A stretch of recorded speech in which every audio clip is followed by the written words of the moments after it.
మా ఇల్లు తీయడానికి ఉన్న ఒకటే కారణం, మేము FTL లో ఉన్నాం, బఫర్ జోన్ లో ఉన్నామని చెప్తున్నారు. ఈరోజు FTL కి మీరు రెడ్ మార్క్ వేసారు, బఫర్ జోన్ వరకు బ్లూ మార్క్ వేసారు కదా. ఇవన్నీ తీసేసి మీరు సుందరీకరణ, ఒక ఫ్లైఓవర్, ఒక రోడ్డు ఏదో పార్క్ చేయట్లేదు. మీరు ఓ బడా బడా కంపెనీలకి హై రైజ్ బిల్డింగ్లు కట్టుకోవడానికి, అమ్యూజ్మెంట్ పార్క్లు కట్టుకోవడానికి, రెస్టారెంట్లు, హోటళ్లు కట్టుకోవడానికి ఇస్తున్నారు. రేవంత్ రెడ్డి గారికి నేను రిక్వెస్ట్ చేస్తున్నా, సార్ మేమున్నప్పుడు మీకు లేని ఆబ్జెక్షన్, మేమున్నప్పుడు వచ్చిన మీకు ఆబ్జెక్షన్, రేపు హై రైజ్ బిల్డింగ్లు కట్టినప్పుడు మీకు అది బఫర్ జోన్ కల్పియదా అని చెప్పి నేను ఈ సూటి ప్రశ్న రేవంత్ రెడ్డి గారికి మా కాలనీ తరఫున నేను రిక్వెస్ట్ క్వశ్చన్ చేస్తున్నా.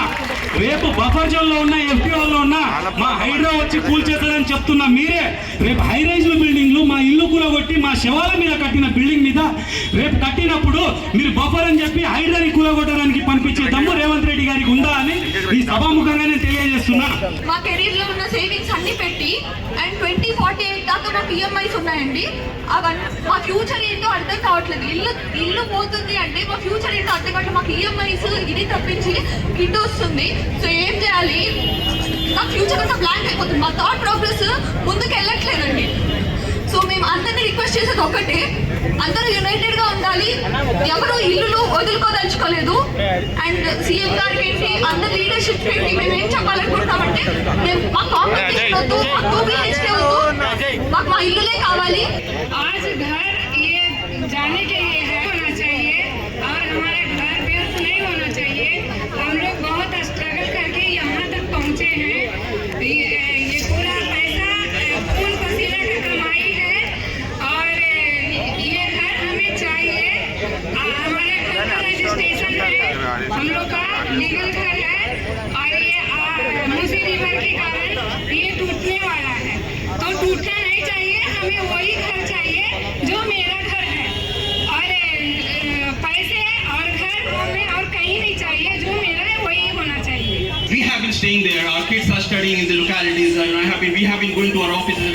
This place is our home from 1 decade, and now we are being displaced by some government, rule changes. I'm not sure, if we should all.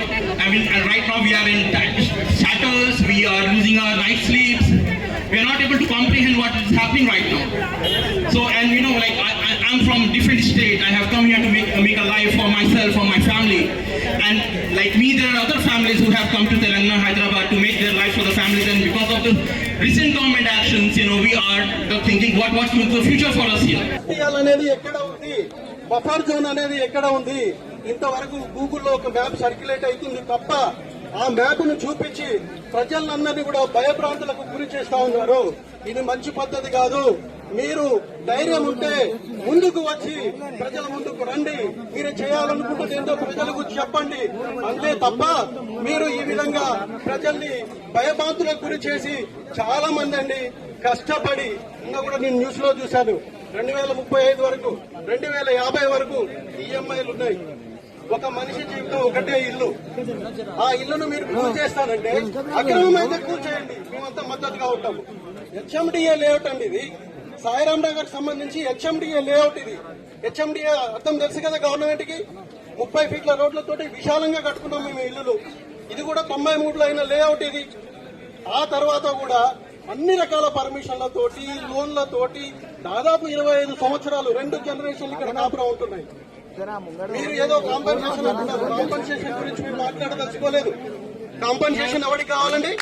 Compensation ఎవడవుతుందో compensation మాకు అవసరం లేదు.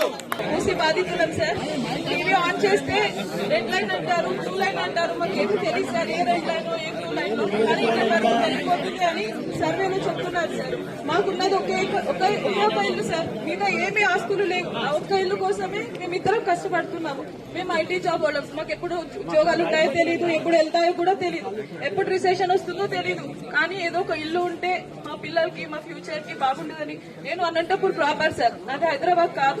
అనంతపూర్ నుంచి ఇక్కడ వచ్చి మా జాబ్స్ ఉన్నాయి, మేము ఇక్కడ ఏదో మా పిల్లల ఫ్యూచర్ బాగుంటుందని అక్కడ ఏదో ఆస్తులు అమ్ముకొని ఇక్కడ వచ్చి కొన్నాం సార్. ఇప్పుడు సడన్ గా వచ్చి ఇది మీ ఇల్లు కాదు, మీ ఇల్లు పూజ చేస్తామంటే మేము ఎక్కడ వెళ్ళాలి?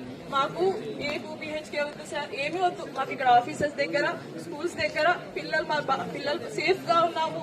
ఇన్ని రోజులు ఒక టెన్షన్ లేకుండా నిద్రపోయే వాళ్ళు. ఒక్క నిమిషం కూడా మాకు కరెంట్ పోయేది కాదు. ఇప్పుడు అన్ని కష్టాలే సార్. 9 months నుంచి చాలా కష్టపడుతున్నాం సార్. నిద్రపోవాలంటే భయం వేస్తుంది, లారీ సౌండ్ వస్తే భయం వేస్తుంది. పిల్లలు ఎగ్జామ్స్ ఉన్నాయి, హాఫ్ ఇయర్లీ ఎగ్జామ్ జరుగుతుంది. మా పిల్లలకి ఎలా చదివించుకోవాలో మా కాన్సన్ట్రేషన్ ఇవ్వలేకపోతున్నాం సార్. ఇక వంట చేయలేకపోతున్నాము. హస్బెండ్స్ కాన్సన్ట్రేట్ చేసి జాబ్ చేయలేకపోతున్నారు. ఆఫీస్కి వెళ్తే ఇంటి దగ్గర వచ్చి ఎవరు మార్క్ వేస్తారో, ఎవరు వచ్చి కూలగొడతారో, చాలా టెన్షన్ గా ఉంది సార్. ప్లీజ్ మా హౌసెస్ ని కాపాడండి సార్. మాకు ఇల్లు తప్ప వేరే ఏమి లేవు సార్. మేమందరం మైనార్టీ వాళ్ళం, అందరము ఏదో చేస్తాడు అని వేసాము, కానీ ఇంత అన్యాయం చేస్తాడని అనుకోలేదు సార్. ఇంత అన్యాయం చేస్తాడని ఎప్పుడు అనుకోలేదు సార్.